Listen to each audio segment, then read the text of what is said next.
a very bad explosion there, which killed a lot of people. Boom. Ghana lost this portion of its territory in 1965.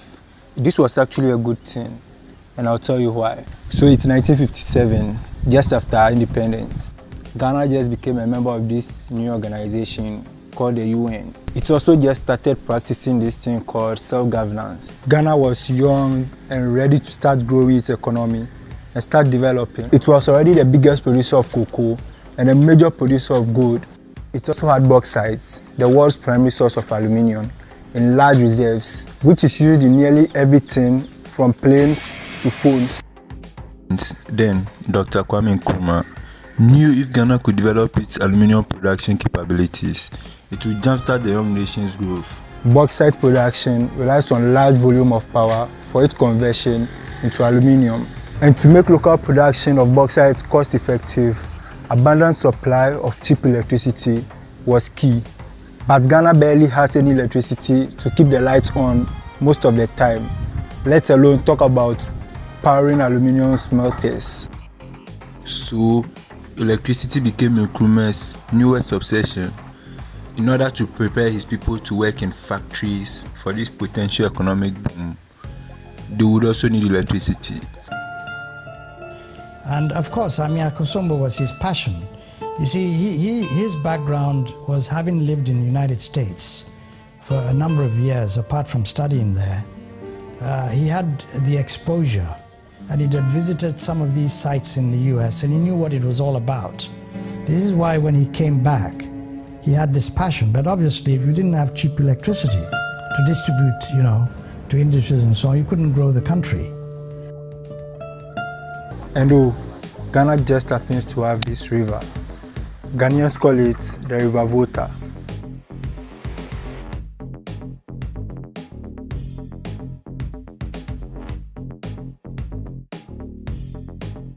It begins in neighboring landlocked Burkina Faso, Niger, and Mali. All the tributaries of the River Volta meet in central Ghana before flowing into the Gulf of Guinea. And this river just happens to be perfect for hydroelectric production. So Nkrumah decided to build a dam, but there was just this small problem. Ghana was broke, and this dam came with a proposed budget of $258 million in 1960. $258 million in 1960, in today's money, it's like $2.6 billion. That's how much this dam will cost Ghana. Ghana can't afford the dam.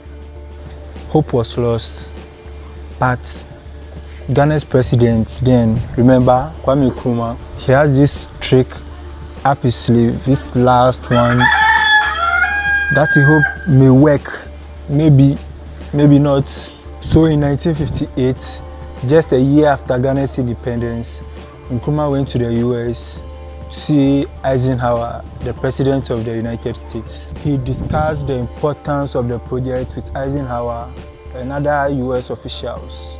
Anyone who listened, dam, everywhere he went. By the end of Nkrumah's visit, a US firm of consulting engineers, the Henry J. Kaiser Company, had been signed by Ghana and the United States to undertake the assessment of the engineering aspects of the project and the cost. In March 1959, 7 months after Nkrumah's visit to the US, the Kaiser consultants submitted their recommendations. A hydroelectric dam would be constructed near the town of Akosombo at the gorge at Agina.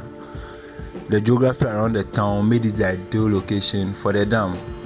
At 144 meters high and 660 meters long, this dam would be big. The dam would be almost twice the size of the Hoover Dam in the US. The dam would produce enough electricity for Ghana and even some of its neighbors. With everything moving smoothly, the plans to build a dam was on. The dam would be financed by Ghana's new sugar daddies, the World Bank, the United States, and the United Kingdom.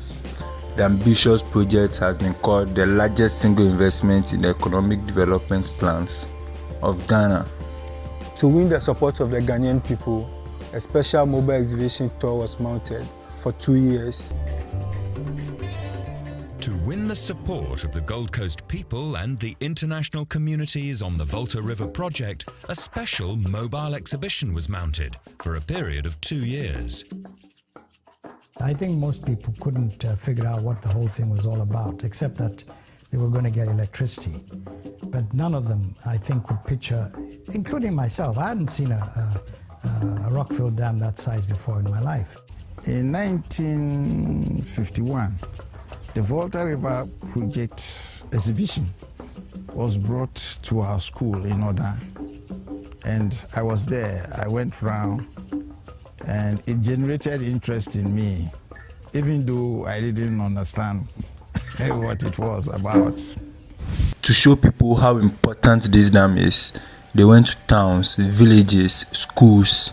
They went everywhere with this model of the Akosombo Dam, just to show people how important this dam is. By the way, this dam is so big that the resulting lake will become the biggest man-made lake in the world. It was working. Ghanaians became excited about the dam. By 23rd January 1962, construction began. As the months passed, the dam started to take shape, and the Lake Volta started forming behind the dam. It would eventually become the largest man-made lake in the world. But communities along the river were not having it. They became worried about the rapid rise of the river level.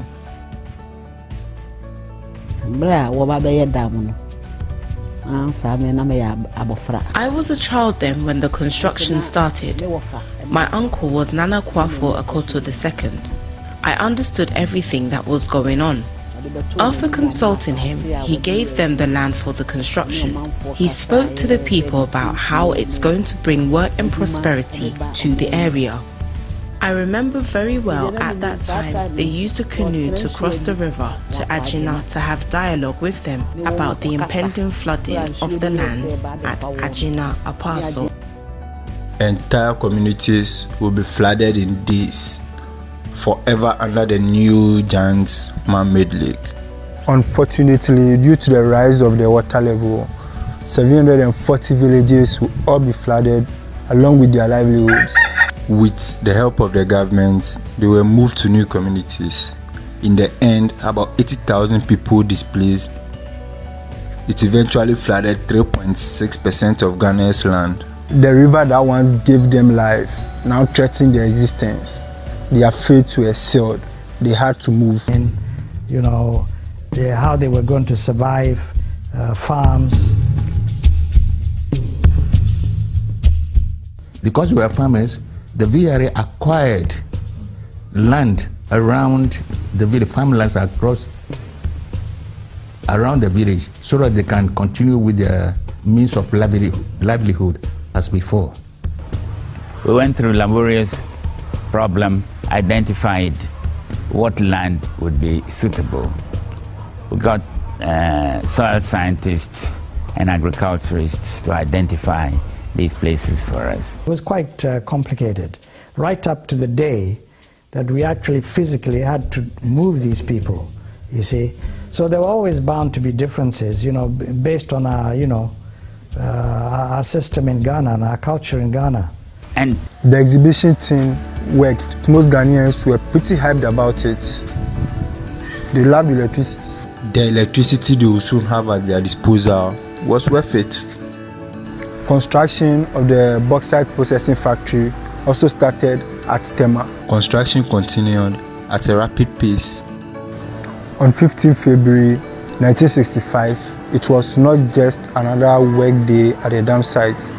There was a bad explosion, killing 12 employees. A very bad explosion there, which killed a lot of people. Boom. But then many people were working. If you go to the Catholic Church up on the hill, you'll see all the names. On the 15th of February, there was a disaster just about the 15th February 1966. That was about the time they had almost completed the dam and they were about to commission it. There was an accident, there was a blast, and about 10 people died on that day. It was caused by a leakage of methane gas, which, for some reason hadn't been detected. And I think there was some welding work which ignited a spark, and we had this huge explosion. That same year, 1 month ahead of schedule, the dam was also finally completed. Ghanaians were so excited about the dam that some even made songs about a dam.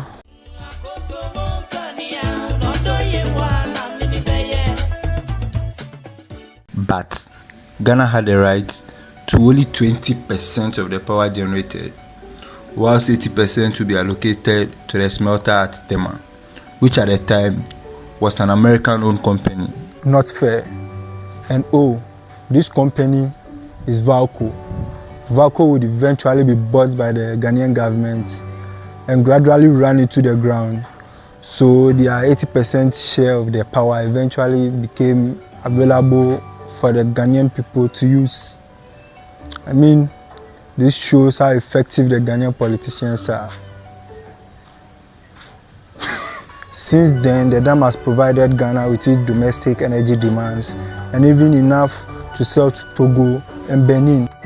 However, the lake behind the dam covers 3.5% of Ghana's total territory. Was it worth it? Because I think it was.